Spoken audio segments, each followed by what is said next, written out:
நீங்கள் பார்த்து கொண்டிருப்பது 24 நியூஸ் தமிழ்.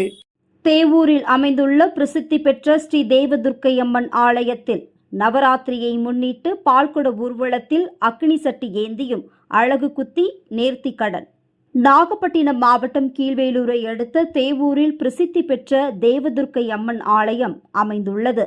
இவ்வாலயத்தில் நவராத்திரியை முன்னிட்டு தினமும் அம்மனுக்கு சிறப்பு அலங்காரம் செய்யப்பட்டு சிறப்பு பூஜைகள் நடத்தப்பட்டு வருகிறது.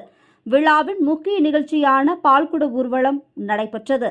விரதம் இருந்த 100க்கும் மேற்பட்ட பக்தர்கள் தேவூர் தேவபுரீஸ்வரர் ஆலயத்தில் இருந்து பால்குட ஊர்வலத்தில் பக்தர்கள் அக்னி சட்டி ஏந்தியும் அழகு குத்தியும் பால்குடங்களை தலையில் சுமந்து முக்கிய வீதிகள் வழியாக மேளதாளங்கள் முழங்க ஊர்வலமாக ஆலயத்தை வந்தடைந்து பின்னர் பக்தர்கள் சுமந்து வந்த பால் கொண்டு அம்மனுக்கு சிறப்பு அபிஷேகம் செய்யப்பட்டது.